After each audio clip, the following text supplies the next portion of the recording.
Kosovo opouštějí i ti, kteří dosud váhali. Připomeňme si. NATO deklarovalo, že vstupuje do Kosova, aby chránilo místní multietnickou společnost.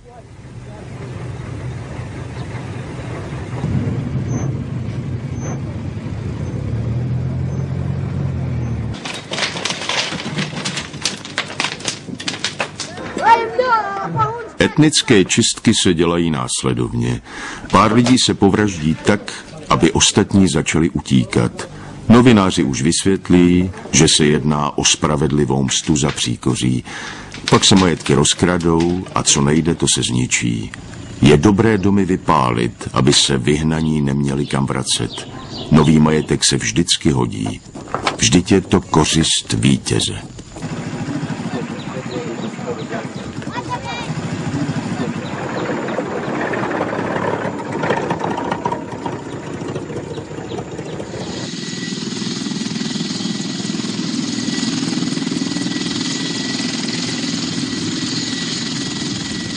Během prvních dnů okupace bylo zničeno přes 58 000 srbských usedlostí a spáleno a rozbořeno 116 kostelů a klášterů. Mnohé z nich byly postaveny dávno před objevením Ameriky. Vojáci NATO tomuto pustošení nebránili.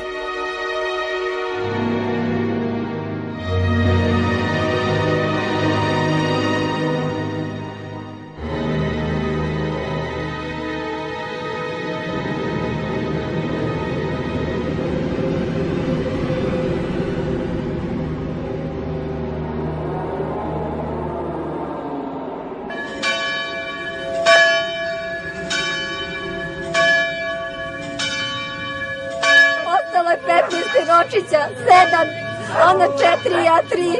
Šta ima snimat? Nema šta da snimat. Prokljete im ruke, da Bog da im se kuće zapalile.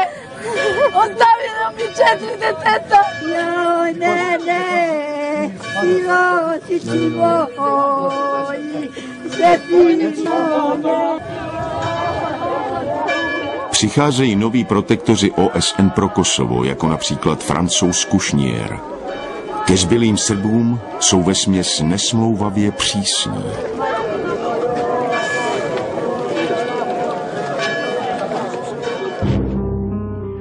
Teroristickou organizaci UČK sice zakázali, ale s jejími vůdci vycházejí v dobrém.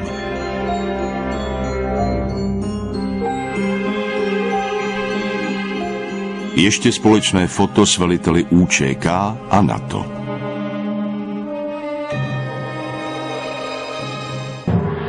Bombardování mělo přivodit rychlý pád Miloševiče. Ten ale padl až o rok a půl později. Měl být souzen v Srbsku. Místo toho byl vydán do Hágu, kde vystupoval v procesu, který měl dodatečně odůvodnit agresi NATO v Bosně a v Kosovu. Ve chvíli, kdy skončila obžaloba a on si začal povolávat svědky obhajoby, zemřel za podivných okolností. V Srbsku skončil autoritativní režim a země prošla několika demokratickými volbami. Proč nemůže být Kosovo vráceno pod správu nového demokratického státu? Na 200 000 kosovských Srbů žije dnes daleko od svých domovů a majetků, často v podmínkách, které nepatří do 21. století. Zašto smo morali pod silom od Albanaca da se ili da napustimo, da begamo ili da nas pobiju sve. Ostali smo svi svoju imovinu, nemamo nigde ništa, te svoje bogatstvo, svoje ognjište, sve to i sve smo morali da izbegnemo. Sve do sada. Ništa došli. Ima ljudi koji su došli samo sa 10 praznije prsa, ništa nisu doneli. Ništa. Evo mi ovde živimo,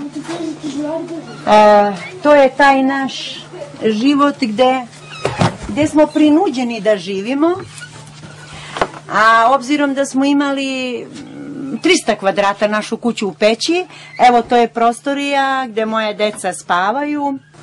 Evo pogledajte gde stoji brašno, tu je nama hleb. Ovo u 20. veku, sram da ih bude međunarodne snage što su dole. Nije, niko ništa nije. Da. Ti voliš, mi imamo priče. Albánci vyhnali z Kosova vedle Srbů i jiná etnika. Nemohou se vrátit stejně jako Srbové. A to su isto sve naši ljudi, Romi sa Kosova. Jaki broj ima i dece i tih tamo. Dakle, oni su napustili Kosovo radi albanskog stanovništva, da su proteravali, palili kuće, jurili i ih naterali i tako da ostavu svoje ognjište, da bi ostavili sve da dođu ovde, da živu u najvećoj, ono što kaže, bedi, sirotini, da nikakvi uslovi života nemaju niti.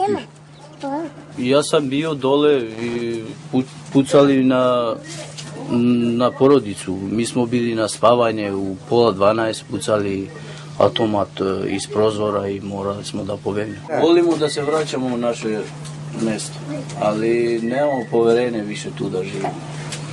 Zašto? Pa zašto je to što se desilo i zbog toga sad imamo strah da ne se desi još nešto drugo.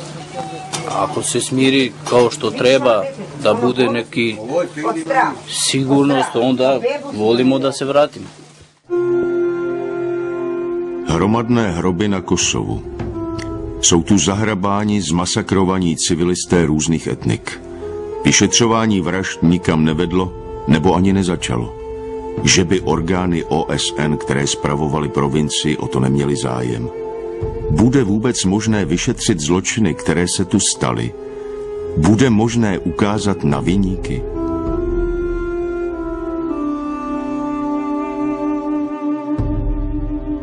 Ja sam rekao idem na Kosovo i gotovo. Ja dođem na Brezovicu i svake nedelje sam bio ovdje. Ja kad sam došao, to je bila ova ploča, došao sam ispod dole, pored reke, 5 dana niko nije znao da ja živim tu. Posle 5 dana otkrili su da ja živim tu, Nemci, i onda su vršili jedan pritisak da ja ovdje napustim. Ovo parče zemlja i ova kuća i ovo voće i ovo parče neba, to je moje. Kad sam kupio zemlju, kupio sam i parče neba. I njima sam rekao to, Nemcima, i ne idem, živog ne mogu da me izbace, jedino mrtvog. Ja sam među prvim građanima 53 koji su došli u Osvene. Ja sam prvi došao. Kad smo došli, našli smo pustoš, porušeno sve. 13 krovova, bez para sam napravio. Ja sam građevinar. Bez para, bez plaćanja. Rychleji než nové domy vyrostly na Kosovu vojenské základny. Je v nich okolo 16 000 vojáků, mají chránit Albánce před Srby. Vyrostla tu i americká základna Bondsteel, která pojme 70 000 vojáků. Je druhou největší základnou Spojených států mimo jejich území. Snad tohle měl být pravý důvod celé protijugoslávské kampaně? Kosovo chrání 2 policie. Tu jednu provozuje mise OSN. Druhá je sestavena převážně z bývalých členů UČK. Zbytek Srbů přežívá v uzavřených gétech, jakým je například Gračanica. V místním klášteře sídlí hlava srbské pravoslavné církve na Kosovu, vladyka Artemije. Patřil k největším kritikům Miloševiće. Kao što je uvijek kroz istoriju bilo, kada strada narod, strada i crkva, tako je i ovoga puta bilo. Pored progona Srba, ubistava, etničkog čišćenja koje je izvršeno, glavna meta udara albanskih ekstremista i terorista bila je usmerena protiv objekata Srpske pravoslavne crkve, crkva i manastira, jer su te naše svetinje koje postoje na ovim prostorima preko 700 godina, najbolji svedoci da su ovde u stvari živjeli Srbi i stvarali svoju kulturu i svoju istoriju.